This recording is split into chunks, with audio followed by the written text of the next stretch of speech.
네, 닥터플러스의 문이 활짝 열렸습니다. 여러분에게 알찬 20분을 만들어주기 위해서 한방신경 정신과 전문의 김대현 원장님 나와 계십니다. 어서 오세요. 네, 안녕하세요. 한방신경정신과 전문의 김대현입니다. 네, 반갑습니다. 자, 오늘 닥터플러스 주제는 어떻게 될까요? 네, 오늘은 소화 불안장애에 대해서 하겠습니다. 자, 아이들은 어른에 비해서 원래 겁이 많습니다. 네. 도둑 이야기, 귀신 이야기에도 쉽게 겁을 먹죠.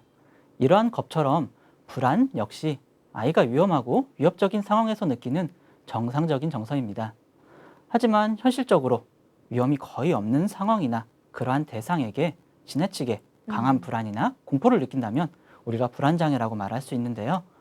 과연 소화 불안장애란 어떤 병인지 또 어떻게 치료할 수 있는지 오늘 알려드리도록 하겠습니다. 네, 오늘 소화 불안 장애에 대해서 자세히 알아보겠습니다. 아이들은 확실히 겁이 많고 불안감도 많죠. 저도 어렸을 때 불 켜고 잤던 경험이 꽤 있었는데 네. 그만큼 어렸을 때는 좀 많이 불안감을 느끼는 것 같습니다. 그런데 그 모든 아이들을 소화 불안 장애로 진단하진 않잖아요. 네. 기준이 뭘지 궁금하네요. 네.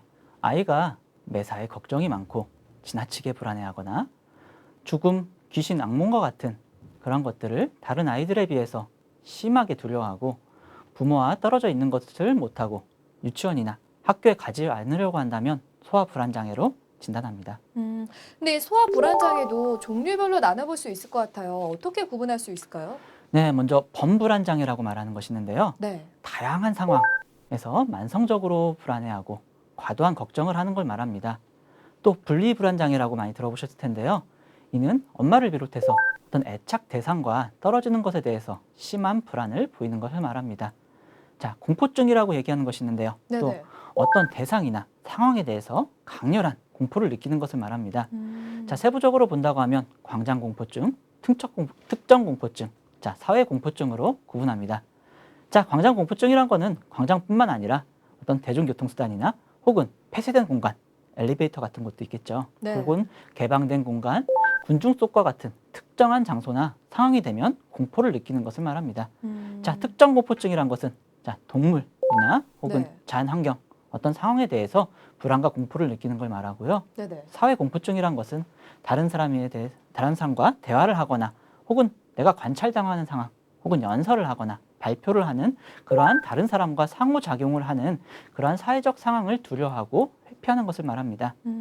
자, 마지막으로 소아에게는 비교적 흔한 선택적 무언증이란 것이 있는데요. 이건 역시 불안장애에 속합니다. 자, 아이가 충분히 말을 할 수 있는데도 불구하고 어떤 상황에서는 말을 하지 않는 것을 가리킵니다. 자, 이러한 무언증은 사회적 상황에서 심한 불안에 의해서 유발되는 것으로 알려져 있는데요. 네네.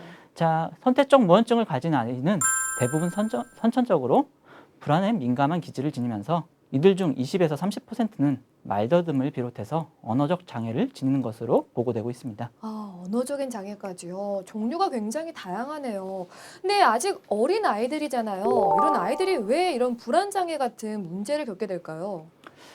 작은 일에도 쉽게 불안해하고 네. 혹은 겁이 많은 아이들은 정상적인 다른 아이들에 비해서 잠재적인 위험에 대해 주의가 편향되어 있기 때문에 부정적인 면에 대해서 주의를 기울이게 됩니다. 네네. 좀 말이 어려운데요. 네. 네네. 긍정적인 사건보다는 부정적인 사건에 대해서 더 예민하게 반응하는 것을 말합니다. 아. 자, 이런 아이들은 우리 뇌에서 불안과 공포의 감정을 느끼는 자, 편도체라고 부르는 부위가 있는데요.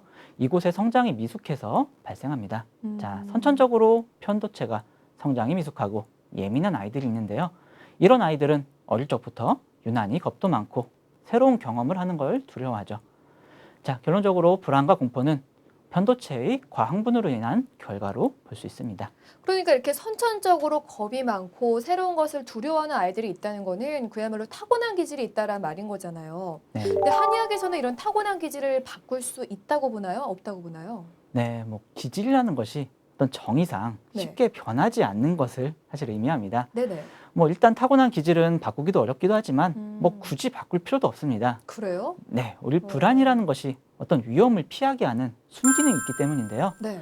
다만 별것 아닌 것에 심하게 불안해하고 지나치게 겁이 많다면 네. 조금 덜 불안한 상태로 변화시킬 수 있습니다. 아. 이것을 치료라고 말할 수 있겠죠.